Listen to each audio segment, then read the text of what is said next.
저랑 친한 제 동기 목사님이 서울에서 태어나서 서울에 자라고 서울에서 대학을 나오셨습니다. 그래서 운전을 참 잘하십니다. 근데 얼마 전에 부산으로 내려가서 부산에서 목회를 사역을 시작하셨습니다. 부산 내려간 지 한 2, 3년 되셨는데 제가 친구 목사님과 함께 신방하러 갔습니다. 가서 이 공항에서 저를 이렇게 데리고 또 이곳저곳 데리고 다녔는데 제가 깜짝 놀란 것이 있었습니다. 서울에 있을 때는 그렇게 운전을 편하고 쉽게 안전하게 하던 분이 부산에 내려가더니 부산 사람이 다 돼서 운전을 거치고 난폭하게 하더라고요.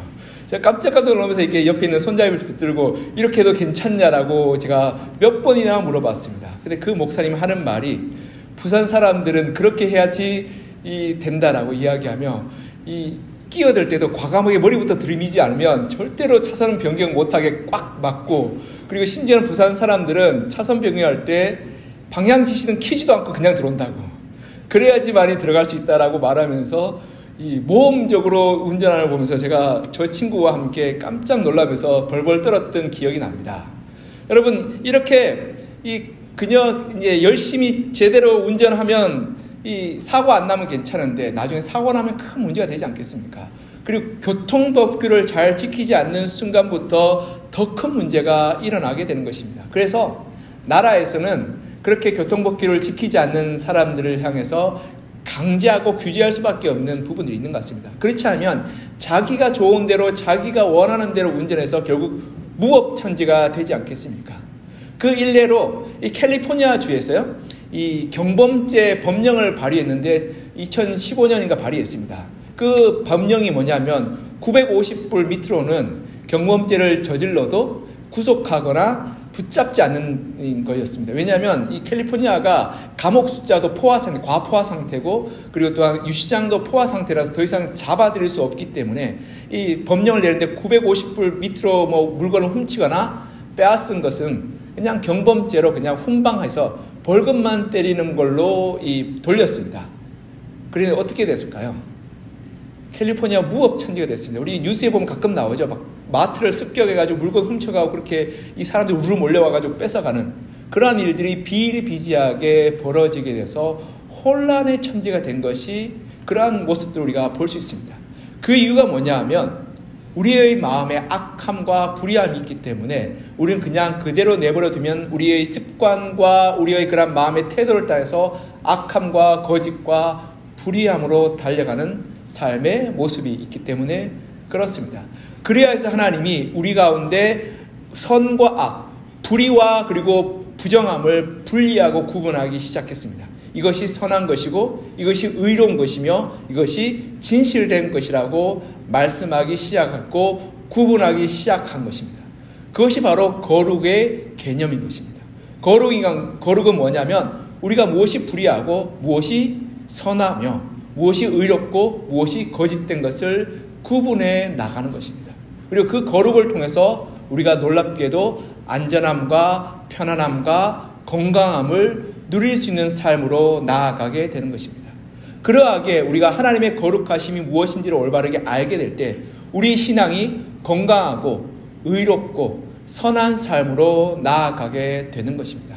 오늘 본문에 하나님의 거룩을 통해서 하나님의 올바른 것과 불의한 것들을 올바르게 분별하며 그리고 그 거룩의 출발점을 통해서 우리가 하나님의 거룩한 삶을 붙들어서 하나님 주시는 충만하고 은혜로 넘치는 삶을 살아가는 여러분과 저가 되기를 간절히 소망합니다. 첫 번째로 우리가 알아야 할 것은 하나님이 거룩하신 분이라는 사실입니다. 우리 2절을 같이 한번 읽어볼까요? 2절 시작. 다윗이 일어나 자기와 함께 있는 모든 사람과 더불어 바알레 유다로 가서 거기서 하나님의 궤를 메어오랴 하니 그 궤는 그룹들 사이에 좌정하신 만군의 여호와의 이름으로 불리는 것이라. 아멘. 오늘 본문에 보면 하나님이 이 법궤가 오늘 본문에 보면 아비나답의 집에 있음을 보게 됩니다. 아비나답의 집에 왜 있었냐면 이스라엘 백성들이 법궤를 블레셋 사람에 빼앗기게 됩니다. 그리고 블레셋 사람들이 다시금 이스라엘로 돌려주게 되는데 기럇 여아림에 있는 아비나답의 집에 두었던 거죠. 그리고 한동안 그 혼란스러운 정치적 혼란의 길을 그 집에서 보내게 됩니다. 그리고는 다윗이 이 나라를 올바르게 세우고 그리고 안정화된 이후에 하나님의 법궤를 다시금 예루살렘으로 모셔오고자 하는 마음이 들었던 것입니다. 근데 그 오늘 본문에 보면 하나님의 임재의 장소가 그룹들 사이에 좌정하는 만군의 여호와가 그리고 거기에 임재하여 있다라고 설명하고 있습니다. 법궤를 보면 큰 관이 있고요. 그 관 뚜껑 위에 이 천사 그룹이 위에 두 개가 있습니다. 그리고 그 위에 하나님이 임재하셨습니다. 그래서 원래 법궤는 성소 안에 있고요. 그 성소 안에 지극히 거룩한 지성소라는 장소에 있었습니다. 그 지성소에 하나님이 임재하셨고 그곳에서 이스라엘 백성들에게 말씀하셨던 것입니다. 그런데 그런 하나님을 우리는 거룩하다라고 부르는데요. 이 거룩하다는 말은 무슨 말이냐면 히브리어 원어로는 구별되어 있다, 분리되어 있다는 말입니다. 이 구별되고 분리되는 말은 뭐냐면 죄와 악과 거짓으로부터 구분되어 있다, 분리되어 있다라고 말합니다. 하나님은 죄가 없으신 분이십니다. 하나님은 의로우신 분이십니다. 하나님은 진실된 분이십니다. 그러하기에 우리는 하나님을 거룩하다라고 부릅니다. 하나님의 의로우심과 진실되심과 선하심을 우리가 올바르게 바라보게 될 때 하나님의 거룩하심의 의미를 깨닫게 됩니다. 하나님은 의롭고 선하시고 진실되시기 때문에 하나님 앞에는 불의한 것, 거짓된 것, 악한 것이 존재할 수 없습니다. 그러하기 때문에요, 이 지성소에 들어가는 대제사장이 1년에 한 번씩 들어가는데 두렵고 떨리는 마음으로 들어갔습니다. 제가 말씀드렸죠. 하나님 앞에 불의한 것, 거짓된 것, 악한 것이 존재할 수 없다고. 그럼 어떻게 될까요? 하나님의 악한 것, 불의한 것, 거짓된 것이 오게 되면 어떻게 될까요? 소멸해버린 것입니다. 그러니 사람이 불의한 사람이 오게 되면 그 자리에 죽어버렸습니다. 거짓된 사람이 오면 그 자리에서 그 죄로 말미암아 죽어버리게 됐던 겁니다. 그러하기에 이스라엘 백성들은 하나님의 거룩함을 바라볼 때마다 어떤 마음이 들었냐면 두려운 마음, 떨리는 마음이 들었다. 우리가 하나님 앞에 나아갈 때 나의 거짓됨과 나의 불의함과 나의 악함이 드러나지 않게 될까라는 이 두려운 마음으로 하나님 볼 때마다 늘 떨었고, 그래서 구약 성경을 읽어보면 하나님의 사자가 이스라엘 백성들에게 나타나게 될 때 그들은 다 떨었습니다. 아, 내가 하나님을 보았기에 내가 죽게 되었구나. 왜냐하면 우리가 불의하고 죄악되고 그리고 거짓되기 때문에 그렇습니다. 여러분, 하나님의 선하심과 의로우심과 그리고 진실되심은 우리에게 소망이 되기도 하지만 또한 우리에게 두려움이 되기도 합니다. 왜냐하면 하나님의 의와 하나님의 선하심과 하나님의 진실되심으로 말미암아 모든 세상의 불의를 없애시고 모든 세상의 악을 제하시며 모든 세상의 거짓을 밝히 드러낸다는 것은 그 불의와 그 악함과 그 거짓에 속상하고 답답하고 눈물 나는 우리에게는 소망이 되는 소식인데, 놀랍게도 우리도 또한 악한 자이고 우리도 또한 거짓된 자이고 우리도 또한 불의한 자임을 깨닫게 될 때 우리는 하나님 앞에 나아가는 것이 두렵고 떨리게 되는 것입니다. 하나님은 거룩한 분이십니다. 의로우신 분이십니다. 그러하기에 우리가 하나님을 올바르게 그 의미를 알게 될 때, 이 예배 자리에 오게 될 때 우리가 편안한 마음으로 오는 것이 아니라 두렵고 떨리는 마음으로 오게 되는 것입니다. 여러분, 여러분의 불의한 것과 여러분의 죄악된 것과 은밀하게 저질렀던 그 잘못들이 만천하에 드러나게 된다면 여러분 부끄럽고 그리고 당황스럽고 감당할 수 없게 될 것입니다. 그리고 그것을 말미암아 여러분이 처벌당하고 여러분이 벌을 받게 된다면 그것은 굉장히 두려운 일이 될 것입니다. 여러분, 운전해보신 분은 알 겁니다. 운전하다가 경찰만 봐도 어떤 마음이 듭니까? 두렵고 떨리는 마음이 듭니다. 괜히 경찰이 날 잡아서 뭐 잘못된 거 없냐고 물은다면 왠지 마음이 떨리고 경찰이 지나간 마음이 왠지 편해집니다. 그와 마찬가지 우리가 하나님 앞에 나오게 될 때 우리의 불의함과 우리의 죄악됨과 우리의 거짓됨을 깨닫게 될 때 우리는 두렵고 떨리는 마음으로 설 수밖에 없는 것입니다. 사랑하는 성도 여러분, 하나님은 의로우신 분이시고 선하신 분이시고 진실된 분이십니다. 그러하기에 우리가 하나님 앞에 올바르게 예배하는 것은 겸손하고 두렵고 떨리는 마음으로 하나님의 은혜를 구하는 자가 되는 것입니다. 그렇게 될 때 하나님의 용서하심과 하나님의 긍휼히 여기심과 하나님 우리를 사랑하심을 경험하는 은혜의 자리가 되는 것입니다. 우리의 거룩한 이 예배의 자리에 나올 때 이렇게 두렵고 떨리는 마음으로 나와 하나님의 임재하심을 경험함으로 거룩한 하나님의 은혜의 자리에 들어가시는 여러분과 저가 되기를 이제 간절히 소망하며 축복합니다. 두 번째로 우리가 기억해야 될 것은 하나님의 거룩은 세상의 방식이 아니라는 사실입니다. 하나님의 거룩은 세상의 방식이 아니라 하나님의 기준과 하나님의 법칙과 하나님의 그러한 길들이 있다는 사실을 우리가 기억해야 합니다. 우리 6절 7절 같이 한번 읽어볼까요? 6절 7절 시작. 그들이 나곤의 타작마당에 이르렀으는 소들이 띠므로 웃사가 손을 들어 하나님의 궤를 붙들었더니 여호와 하나님이 웃사가 잘못함으로 말미암아 진노하사 그를 그곳에서 치시니 그가 거기 하나님의 궤 곁에서 죽으니라. 아멘. 오늘 본문에 보면 끔찍한 비극적인 사건이 나타나게 됩니다. 이게 어떤 사건이냐면 이 소에 이 수레를 메고 그리고 그 수레 위에 법궤를 올려줍니다. 그리고 법궤를 올려서 이 예루살렘으로 법궤를 이송하게 되죠. 일반적으로 이렇게 옮깁니다. 그런데 갑자기 나곤의 타작마당에 이르러서 이 소들이 갑자기 날뛰게 됩니다. 아마 벌레가 왔든지 아니면 벌이 날라왔든지 해서 소가 깜짝 놀랐던 것 같습니다. 그래서 소가 막 날뛰니까 어떻게 됩니까? 수레가 막 흔들리고 그러면 법궤가 땅에 떨어지게 생겼던 거죠.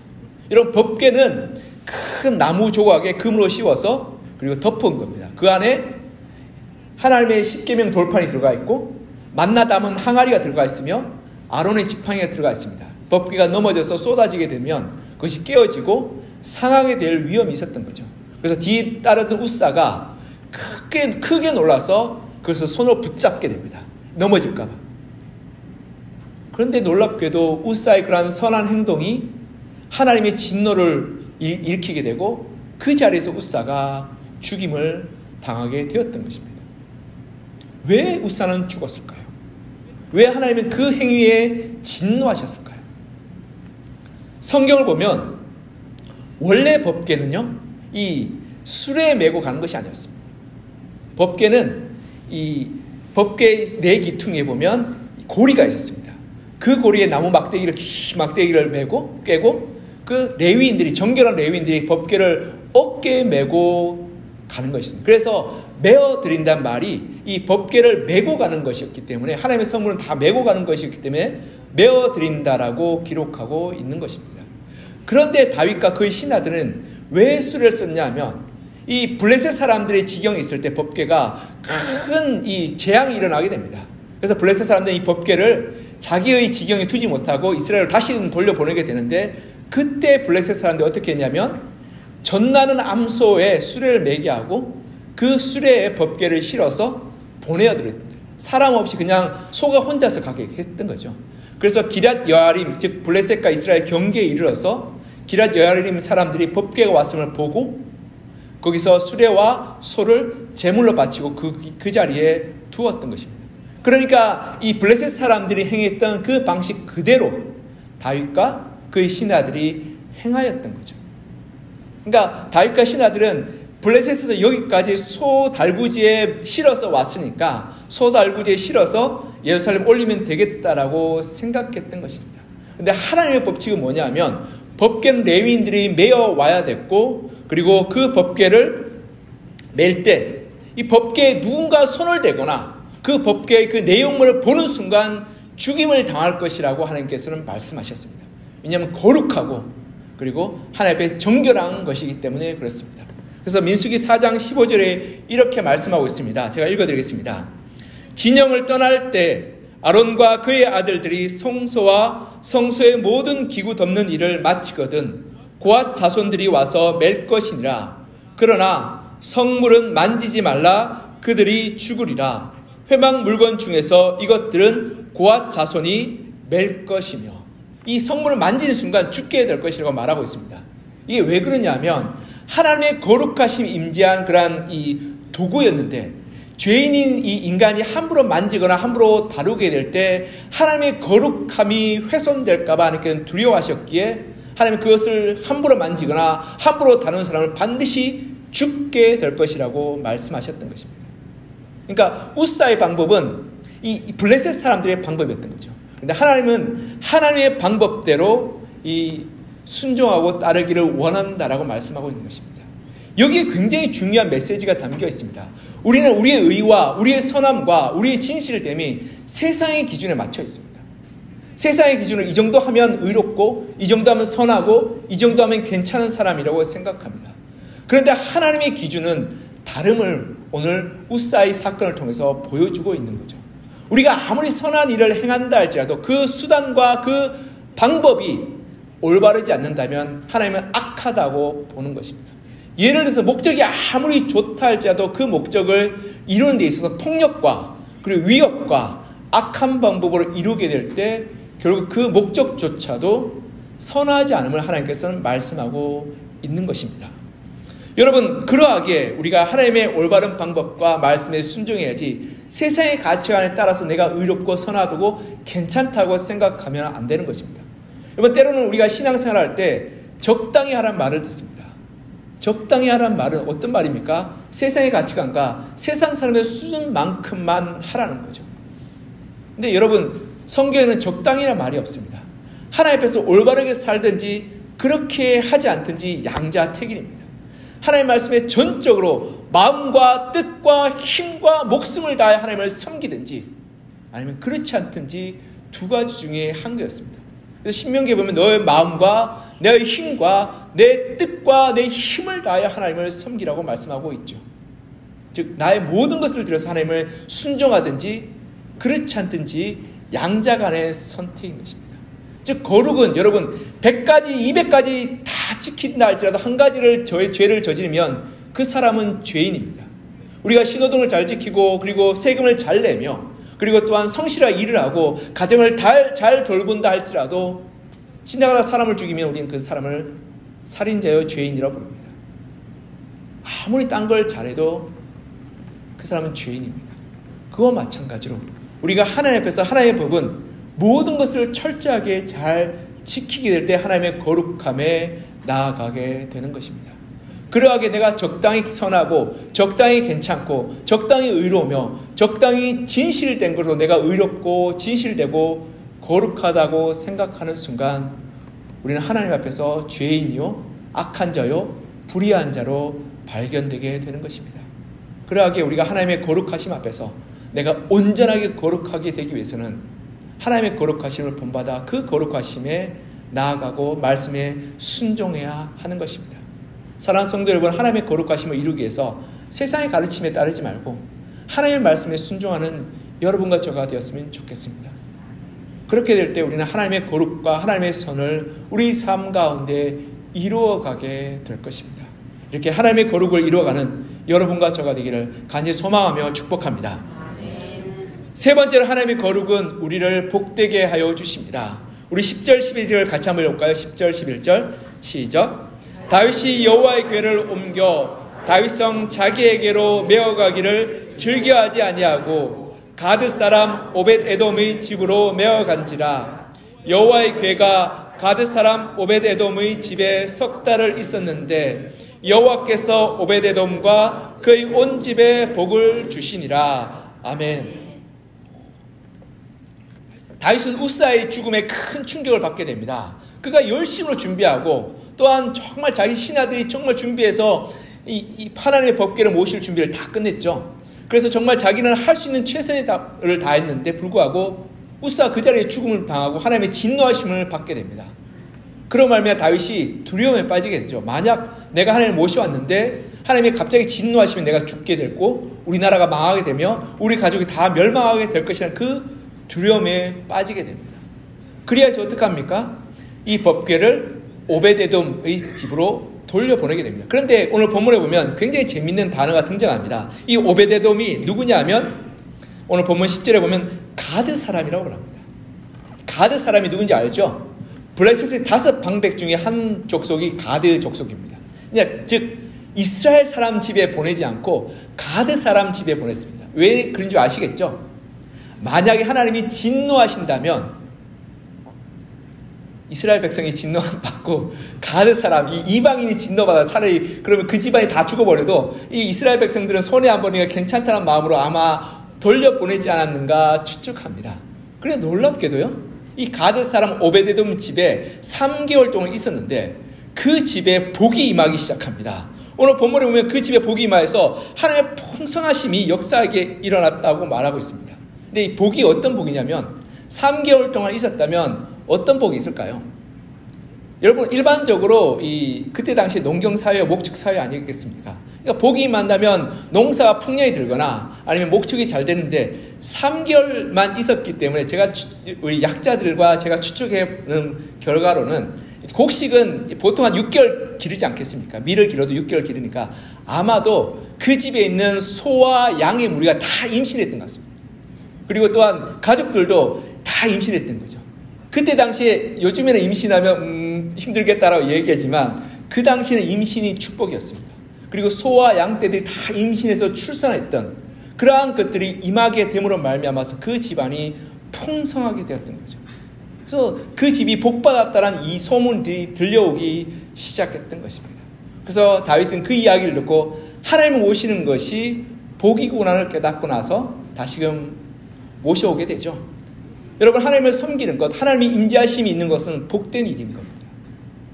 우리가 죄인이기 때문에 우리가 하나님을 두려워하고 그 하나님의 이 심판하심과 벌주심을 염려하고 걱정하지만 사실은 하나님이 우리 가운데 임하시고 거룩으로 우리 가운데 역사하시는 것은 굉장히 복된 일인 것입니다. 하나님 우리 가운데 거룩하신 하나님이 임재하시기 시작할 때 우리의 삶이 변화되고 우리의 가정이 변화되고 우리의 공동체와 사회가 변화되게 되는 것입니다. 이것이 하나님의 임재의 은혜요 특권인 게 되는 것이죠. 레위기 11장 45절 보면 이런 말씀이 있습니다. 나는 너희의 하나님이 되려고 너희를 애굽 땅에서 인도하여 낸 여호와라. 내가 거룩하니 너희도 거룩할지어다.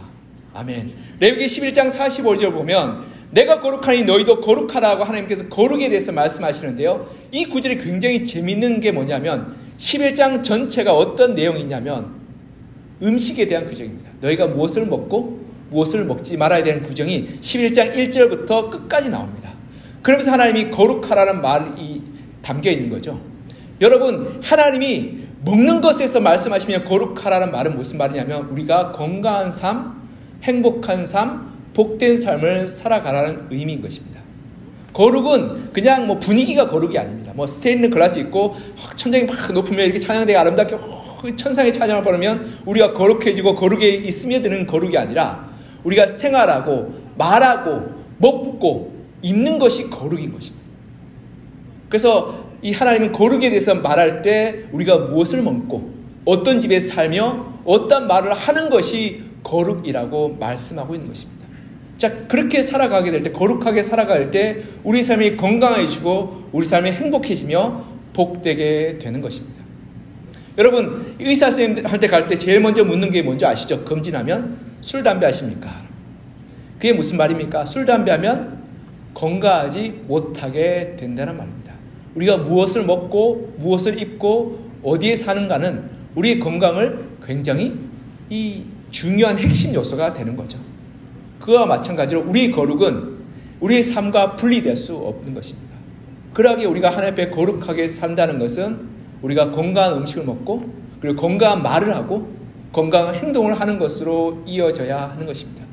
그렇게 될 때 놀랍게도 하나님께서 우리의 삶을 변화시켜 주셔서 우리의 가정이 행복해지고 가정이 건강해지며 그리고 우리의 사회가 건강해지고 올바라지게 되는 것입니다.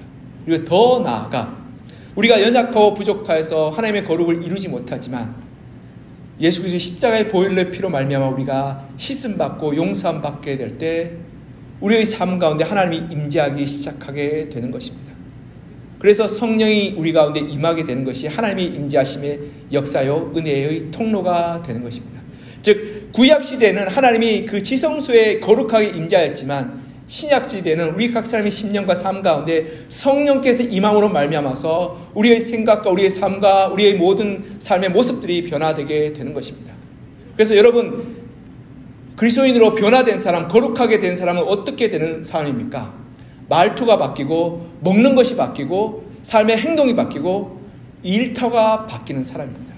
여러분, 교회에 다니면서 회개한 사람이 계속 술 마시고 담배 피면 그 사람이 진짜 회개한 사람일까요? 아니죠. 여러분, 교회 다니고 하나님 앞에서 거룩하고 회개한 사람이 밖에 나가서 싸우고 멱살잡이 하는 사람이 정말 거룩하게 된 사람일까요? 아니겠죠. 여러분, 정말 예수 그리스도를 믿는 사람이 부하 직원한테 갑질하고 그리고 돈을 착취하며 직원들을 혹사시키는 사람, 거룩하게 된 사람일까요? 회개할 분들이 여기 있으신가요? 제가 그런 것을 볼 때마다 하나님의 거룩이 우리 실제의 삶 가운데 정말 구체적으로 나타나는 것이 하나님의 거룩이요 하나님의 실제임을 오늘 본문을 통해서 볼 수 있고 알 수 있는 게 되는 것입니다. 우리가 하나님의 거룩을 닮아가면 닮아갈수록 우리의 삶 가운데 하나님의 복이 흘러넘치게 되는 것입니다. 왜냐하면 우리 삶 가운데 하나님의 거룩으로 충만케 될 때, 성령으로 충만케 될 때 우리 가정의 배우자와 우리 자녀들에게 축복과 사랑과 섬김과 희생으로 나아가게 되는 것입니다. 그리고 우리의 일터 가운데서 우리가 거룩으로 살아가게 될 때 우리가 정말 하나님의 정직과 진실과 의로움과 공평으로 행하게 되는 것입니다. 내가 좋아하고 나의 편에 서주는 사람에게 내가 혜택을 주는 것이 아니라 올바르게 의롭게 정직하게 사는 사람을 내가 지지하고 인정해 주는 것이 바로 하나님의 거룩인 것이죠. 그리고 그렇게 될 때 우리 가정이 건강해지고 우리의 직장과 사업장이 복받게 되며 우리 사회가 건강해지는 역사가 나타나게 되는 것입니다. 사랑하는 성도 여러분, 거룩하게 될 때, 우리 삶이 하나님의 거룩으로 충만하게 될 때, 성령으로 우리 삶이 충만하게 될 때 우리의 삶 가운데 하나님의 복이 반드시 일어나게 됩니다. 그래서 성경의 구약과 신약에서 나타난 하나님의 약속이고 역사이고 증거인 것입니다. 그러기 우리가 하나님의 거룩을 사모하여서 하나님의 복으로 충만케 되는 여러분과 저가 되기를 시간 간절히 소망하며 축복합니다. 말씀을 맺겠습니다. 하나님은 거룩한 분이십니다. 그러하게 우리가 두렵고 떨리는 마음으로 우리가 하나님 앞에 나아갔으면 좋겠습니다.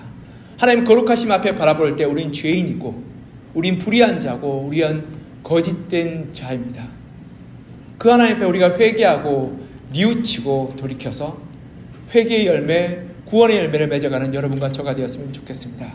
그리고 하나님의 거룩의 기준은 세상의 기준과는 다릅니다. 세상 사람들이 말하는 적당히 착하고 적당히 의롭고 적당히 행동하는 것이 아니라 하나님 앞에서 우리의 마음과 뜻과 정성과 목숨과 힘을 다하여 말씀에 순종하여 온전한 거룩을 이루어가는 여러분과 저가 되었으면 좋겠습니다. 그리고 그 거룩 가운데 나아가게 될 때 우리는 그 십자가의 주님의 은혜로 말미암아 우리가 우리 모든 죄가 용서받고 그리고 하나님의 임재하심과 성령의 충만하심을 경험하게 될 것이며 그로 말미암아 하나님이 우리의 가정과 우리의 일터와 우리의 삶의 모든 지경을 변화시키는 하나님의 놀라운 역사들을 경험하게 될 것입니다. 여러분 단 3개월만 있었던 이 오베데돔도 하나님의 복을 누렸던 것처럼 우리가 하나님 은혜의 자리 가운데 거룩을 닮아가고 거룩을 사모하며 나아가게 될 때 하나님은 감당할 수 없는 은혜와 복을 우리의 삶 가운데 부어주시게 될 것입니다. 이렇게 하나님의 은혜와 복을 성령의 충만함으로 받고 누리는 여러분과 저가 되기를 시간 간절히 소망하며 축복합니다. 이 시간 우리 같이 좀 기도했으면 좋겠습니다. 하나님께서 거룩하시고 하나님께서 온전하시며 하나님께서 선하신 분이십니다. 그 하나님 앞에 우리가 우리의 죄와 우리의 불의함과 우리의 거짓됨을 회개합니다. 우리가 하나님의 거룩하심으로 닮아가게 하여 주시고 하나님의 거룩하심을 이루어가게 하여 주시며 성령께서 우리 가운데 임재하여 주셔서 하나님의 거룩하심을 우리가 온전히 만들어가는 거룩한 주의 성도가 되게 하여 주시고 그 거룩하심 가운데 주시는 하나님의 은혜와 복을 누리는 저희가 되게 하여 달라고 이 시간 간절한 마음으로 간구하며 기도하겠습니다. 하나님 아버지, 하나님께서 우리를 거룩한 주의 자녀로 불러주시니 참 감사합니다. 하나님은 의로우시고 하나님은 선하시며 하나님은 뿌리가 없으신 분이심을 고백합니다. 그 하나님 앞에 우리가 서게 될 때 우리는 죄인이요 우리는 불의한 자요 우리는 악한 자임을 다시금 고백합니다. 주님께서 우리를 불의를 용서하여 주시고 우리의 죄악됨을 우리를 사하여 주시며 우리 연약함과 부족함을 주님 깨끗하게 씻어 주셔서 주의 거룩하심과 온전하심을 우리가 닮아가게 도와주시고 그래서 우리가 정말 주님의 은혜 가운데 복된 삶, 은혜의 삶, 능력의 삶을 살아가는 저희들 되게 하여 주시옵소서. 아버지 하나님 주께서 역사해 주시고 주께서 우리 가운데 함께하여 주셔서 하나님 주의 임재하심과 주의 능력 주심과 주의 함께하심을 우리가 날마다 살아가게 도와주시고 하나님 주의 거룩하심 앞에서 세상의 기준과 세상의 그러한 가르침을 쫓아서 가는 것이 아니라 하나님의 기준과 하나님의 방법과 하나님의 인도하심을 따라 살아가는 저희들 되게 하여 주시고 그래서 우리가 거룩의 열매, 성숙의 열매, 하나님 성령의 열매를 맺어가게 도와주옵소서. 하나님 아버지, 우리의 거룩이 우리 입술의 고백이 되지 않게 하시고 단순히 주일날 나타나는 그런 고백이 되지 않게 하시고 우리의 삶의 고백, 우리의 행위의 고백, 우리의 정말 하나님의 앞에서의 그런 생활의 고백이 되게 하여 주시고 그러한 거룩으로 하나님의 믿음의 열매, 구원의 열매를 맺어갈 수 있도록 주님 도우시고 함께 하여 주시며 은혜 베풀어 주시옵소서. 사랑과 은혜가 풍성하신 하나님 아버지, 거룩하신 하나님의 우리가 섭니다. 하나님은 불의가 없으시고 하나님은 신실하시며 하나님은 선하신 분이심을 고백합니다. 그 하나님 앞에 우리가 서게 될 때 우리는 불의하고 거짓되고 악함을 고백합니다. 주님 앞에 우리의 죄악됨을, 우리의 거짓됨을, 우리의 불의함을 회개합니다. 주님, 우리를 불쌍히 여겨주시고 두렵고 떨리는 마음으로 주님 앞에 서싸우니 주님, 우리의 모든 죄를 주의 보혈의 피로 깨끗하게 용서하여 주시옵소서. 하나님, 우리가 하나님의 거룩하심을 닮아가기를 소망합니다. 우리의 마음과 우리의 뜻과 우리의 힘과 우리의 목숨을 다하여 하나님을 섬기기를 소망합니다. 말씀에 순종하며 하나님의 의로우심과 선과 하나님의 진실됨을 우리가 닮아가게 하여 주시고, 그래서 거룩한 주의 자녀로서 우리가 살아가며 우리의 삶을 거룩한 산 제물로 올려드린 예배 자료로 살게 도와주시옵소서. 하나님, 우리가 입술로만 예배하고 입술로만 거룩하고 입술로만 경건한 것이 아니라 우리가 먹고 입고 행동하고 직장에서 그리고 돈 버는 것까지도 우리가 거룩하게 하여 주셔서 우리 가정에서 거룩하고 우리 일터에서도 거룩하고 우리가 이웃과의 만나는 장소에서도 거룩하여서 우리 가정이 복받고 우리의 일터가 하나님의 은혜를 누리며 우리가 만나는 이들이 하나님의 살아계심을 경험하는 거룩한 주의 자녀로 살게 도와주옵소서. 그래서 하나님 앞에서 우리가 거룩으로 삶을 말미암아서 하나님의 복을 충만하게 누리며 삶의 모든 영역들이 예배의 자리, 하나님의 임재의 자리가 되게 하여 주시옵소서. 그래서 우리가 우리의 삶 가운데 하나님의 살아계심을 날마다 고백하고 경험을 말미암아서 하나님이 주시는 복으로 날마다 기쁨과 감격과 은혜로 살아가는 저희들 되게 하여 주시옵소서. 하나님의 거룩하심으로 우리를 거룩케 하여 주시며 우리를 새롭게 하여 주시고 성령의 충만하심을 말미암아 날마다 하나님의 임재 가운데 살아가기를 간절히 소망하며 살아계신 예수 그리스도의 이름으로 기도합니다. 아멘.